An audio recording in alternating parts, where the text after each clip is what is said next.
Mēs grimstam negatīvas emocijām, melojot par to, ka tas ir pozitīvs. Ir ļoti maz šajā pasaulē īstam pozitīvu cilvēku, kas var mudināt, kas var atbalstīt, ka var īstam uzslavēt. Tā mēs arī pamazām nonācam pie komplimentiem un uzslavu. Nevienmēr, kad tevi slavē vai kad tevi sāka komplimentu, tu jūties labi, pareizi? Un kāpēc? Tev tikko izteica komplimentu, tevi paslavēja, kāpēc tu jūties slikti, bišķiņ pazemos vai vēl kaut kā tā, tas, jocīgi, it kā jocīgi, bet zemapziņu nevar piemuļķot. Man ir viens draugs, kas nopirka māju un uzaicināja visus draugus paradīt, ko viņš ir nopircis kaut kā un kas pa māju.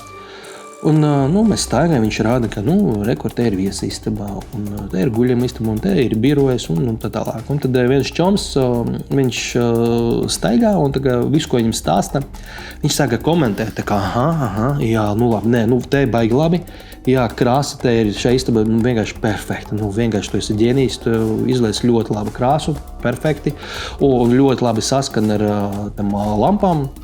Un krāsas saskaņot, kas sakrīt, baigi labi. Klausies, es pat nezināju, ka tev tik labi sanāca. Tev tiešām ir dotības kaut kādas, nezinu, bet jā, viss saskan, gan tur griezti, gan lampas, gan visu kaut ko tur, nezinu. Bet kas pa īsti mums te notiek? Viens čoms rāda otram savu māju, un tas otrs viņš iestājas skolotāju vai vērtētāju pozīciju, rādot uz to, ka man ir lielāka pieredze nekā tev, es tev pateikšu. Laba krāsa vai slikta? Šā istaba krāsa īstenībā ir ļoti labi. Baigas malacis, trapies. Es tev ielikšu kaut kādu 8 par to.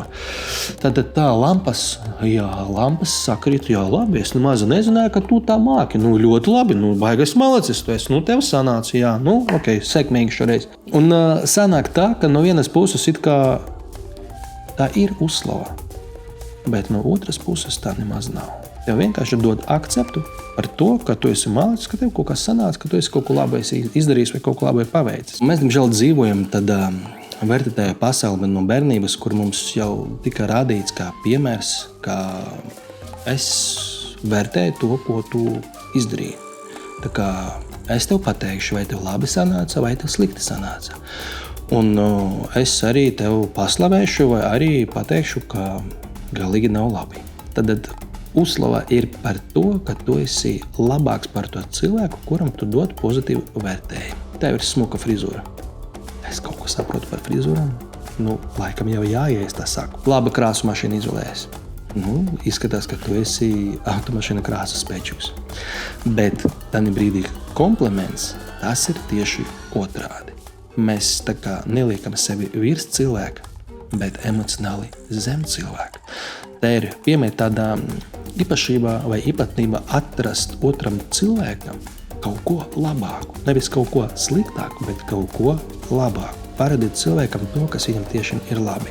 Var jau pateikt nevis, tu izvēlējies labu krasu mašīnai, bet var pateikt, wow, cik tā forša mašīna. Tā kā tas nozīmē, ka man tāda mašīna nav, tev tā mašīna ir, un tev ir kompliments par to, ka tu esi tas, kas tu mašīnu bija dabūjis. Un emocionāli tas arī ļoti stipri svarstās un ir ļoti liela starpība, kā cilvēki to uztver. Jo vērtētāja pozīcijā vienmēr ir vieglāk. Mēs esam tā radīti, tā kā, no bērnības atrast kaut kādas nepilnības un to radīt. Primāri vēlme cilvēkam celt sevi augšā, nevis kādu citu.